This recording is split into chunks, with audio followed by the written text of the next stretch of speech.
4-dimensional cube. Cool sci-fi spinny thing. Whatever you call it, this is a 4-dimensional shape made of 8 cubes folded together. This is the 4-dimensional each new construct without distorting the cubes. The only way to properly cube it. Start with a cube, attach a cube to each face of the old one, connect each new cube to the ones next to it without distorting the cubes. The final cube is connected to the outside face of each new cube. Of course, this is impossible to construct without distorting the cubes. The only way to properly construct this shape would be by folding it through the 4th dimension. If this is confusing, then try imagining this 1 dimension down. To make a cube, you start with a square, attach another square to each face of the original one, then you connect each new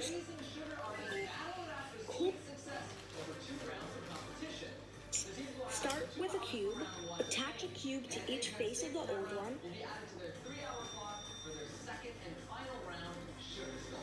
I'm your host, March, and determining which of these teams is over $10,000 is our sweet panel of judges. The creator of Candytopia, the Candy Queen herself, the world pastry champion, and the king of sugarwork, Stefan Treon. And finally, award-winning pastry chef and sugar sculptor, Rebecca DeAngelis.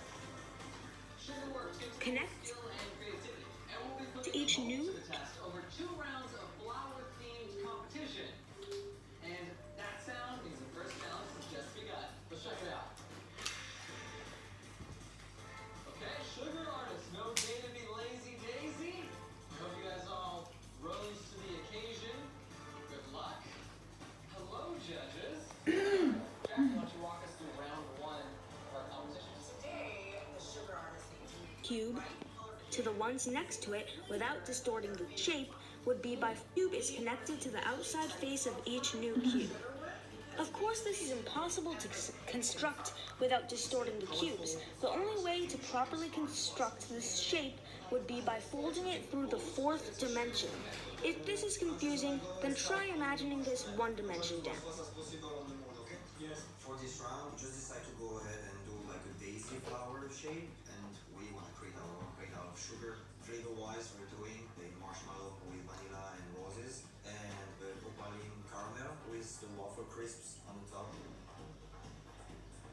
Look at how shiny it is. To make a cube, you start with a square, attach another square to each face of the original one, then you connect each new square to the square 20 minutes. On this way? that's next to it without distorting it. The final square is connected to the It's alive. That's it. It becomes alive. Okay, Lynette, what do you need? outside face of each new square. This step-by-step process makes sense in 3 dimensions. All you have to do is fold Pre-made sugar, just have to write it down, you know, you got the squares That's perfect. This is garden color. This is what we want. up. But for a 2-dimensional person, Tries like, there is no up. This only works by stretching out and overlapping squares. Imagine that you are placed on the 3-dimensional surface of a hypercube with nothing but this map. This map is a 3-dimensional net that folds together into a hypercube. The cube family has a pattern in their nets and construction. Get 4 of the lower dimensional cubes in a line. Coat the inside with a ruby chocolate and Then ganache, strawberry jelly, and hazelnut crisp. place another Cube. lower dimensional cube next to each Square. exposed face of the 3rd lower Square. dimensional cube in line. Now, for construction. Every lower dimensional Square. cube Square. touching the 3rd one in line Yeah. connects to the ones next to it, leaving the Bing. outer face exposed. The unconnected lower dimensional cube attaches That's what we'll show. Hopefully. I'm making the raspberry jam center for our sugar bonbon. I'm just gonna sugar for the each of its faces. first thing I need to get working on is blowing sugar with spheres, so I'm cooking. Faces to the unexposed faces of the other lower dimensional cubes. This works for all of the cube family.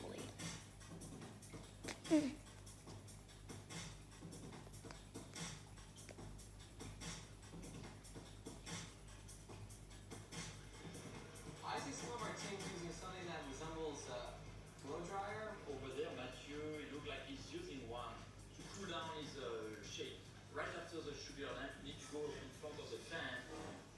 block the shape. Move so quickly. Just a quarter. With the sugar bomb, the critical thing in sugar rolling is to have even temperature everywhere. These spheres are the backbone of this first round, so if I don't have Squares. I cannot do anything.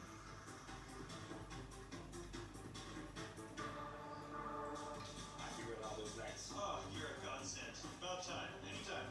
Cubes. I'm surprised you're not cooking sugar ready. That's what I need you to do. We're going to be making a chocolate candy bar in a honeycomb shape Hyper with a little chocolate flour.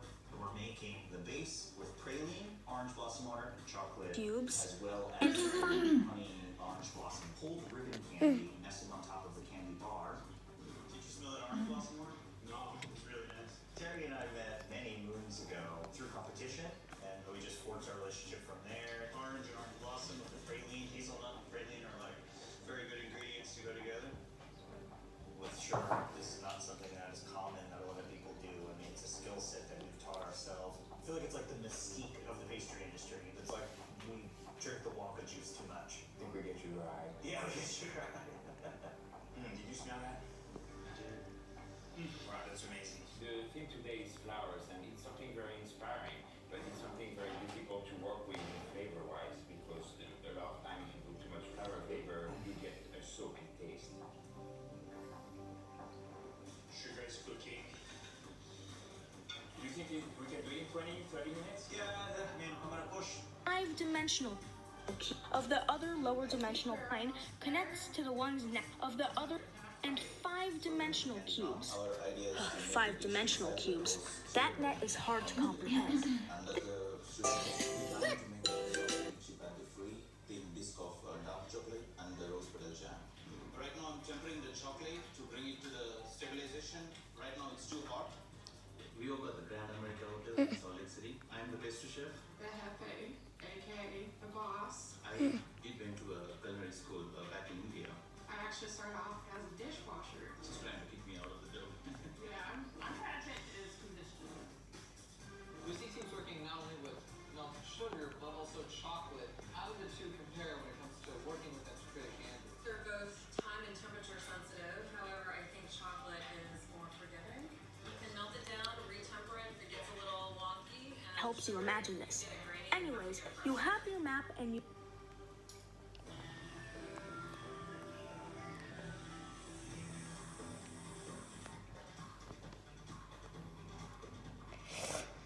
Here's all the stencils. We decided to put opaline on top. Opaline would be like a very thin layer of caramel with feuilleting, so the waffle crisps added to the caramel.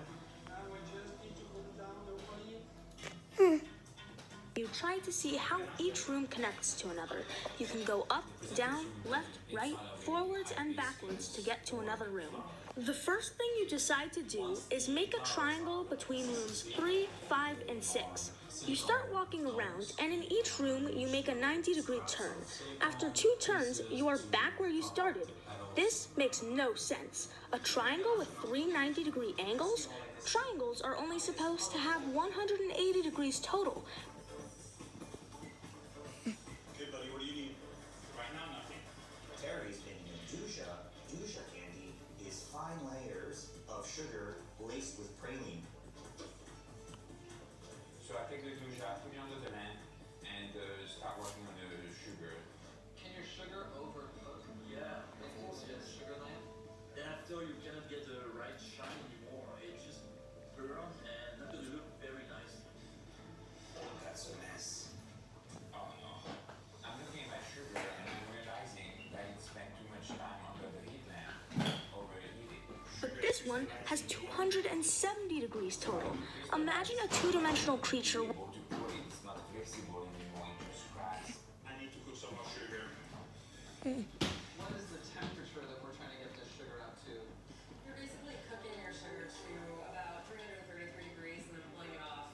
And then the residual heat will bring it up to around 338 ideally. So that's the perfect time to start working with it. When you talk like that, it's like the greatest mad scientist I've ever met in my childhood. It sounds like so smart and cool, and I love it. Walking around on a cube. They would find the same triangle.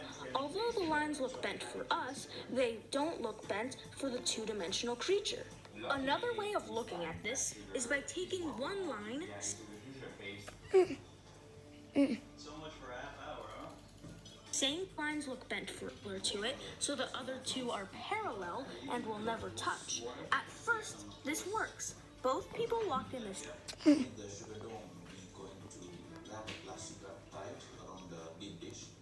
Then we're going to use a small ring to press the sugar on plastic wrap to make the dome shape.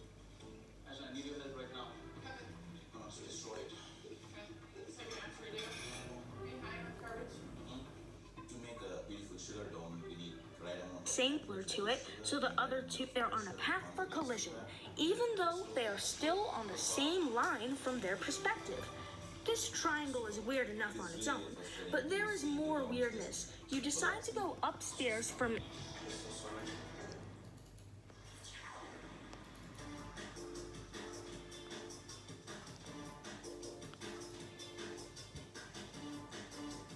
each room in the triangle to see what room you end up in. This is what you get. I'm gonna airbrush these. We're gonna get this honeycomb looking, bright and beautiful. Alright, that makes sense. These on there, then we form. Ready? What? How did I get here again? Chad and Lee, they just buzzed in. Judges have set on down and tried. Honestly, this is what I expected. There are also some loops, like how you could walk in the same direction forever on a cube. I may make videos on the other four-dimensional platonic solids, but that was my hypercube video.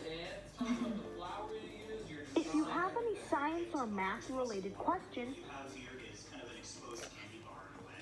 The actual bottom candy bar is a really orange blossom and a little bit of orange blossom honey in each of the cavities. On the top is a douja and then a little flower garnish. The design was so beautifully done. You know, the look of the honeycomb. I think that it has such great.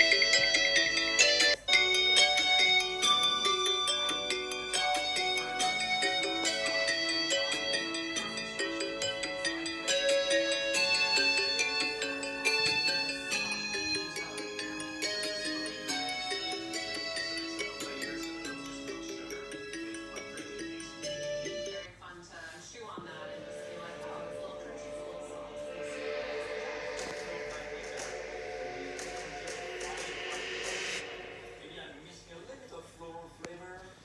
We start with a